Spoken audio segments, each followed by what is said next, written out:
Alors maintenant, quelques détails un peu plus précis sur les tracés transparents. Si je fais une forme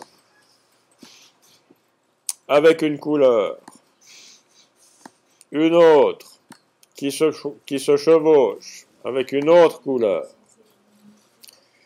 que je regarde la palette des calques, j'ai mes deux objets. Si je sélectionne ces deux objets et que je fais un tracé transparent, objet, tracé transparent, ça signifie que je vais ramener ces deux objets sur le même plan et que l'intersection des deux objets va devenir un trou. On essaye. Et ça signifie aussi que la couleur de l'objet qui est en dessous va être appliquée à l'objet qui actuellement est en dessus. C'est l'objet qui est en dessus ou les objets qui sont en dessus qui vont s'écraser sur le même plan que l'objet en dessous. Tac, mon objet est devenu bleu. Et maintenant, la zone d'intersection ici, c'est un trou. Si je dessine un troisième objet,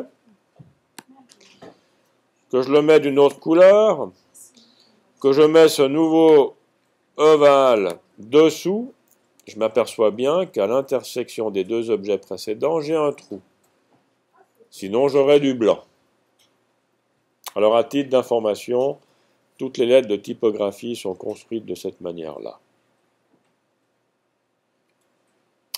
Alors maintenant, si je sélectionne, on va déjà protéger le fond, et si je sélectionne une partie d'un cercle, puis que je bouge cette zone-là, je vais agrandir le trou.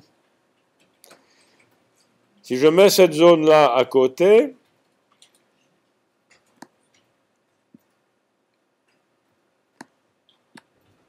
je vais supprimer le trou, il n'y a plus d'intersection.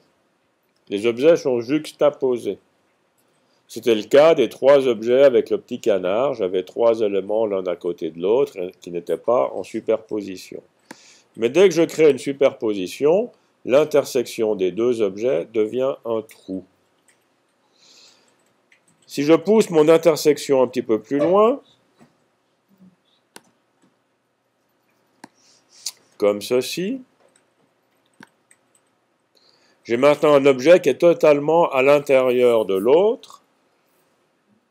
Donc l'objet qui est à l'intérieur est devenu un trou.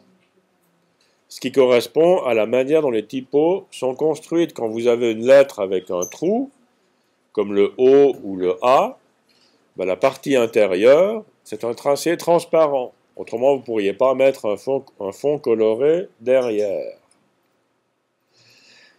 Mais ça signifie également que la partie centrale de mon objet, elle a quand même un fond bleu. Mais ce fond étant à l'intérieur d'une zone d'un tracé transparent, ce fond est invisible. C'est un trou. Si je fais sortir ceci à l'extérieur de l'autre forme, je vais retrouver ma couleur bleue. Donc c'est ça le secret des tracés transparents. C'est que l'intersection de deux objets devient un trou. Et dans la prochaine vidéo, je vais montrer ce qui se passe lorsqu'il y a plus que deux objets. Je m'arrête là.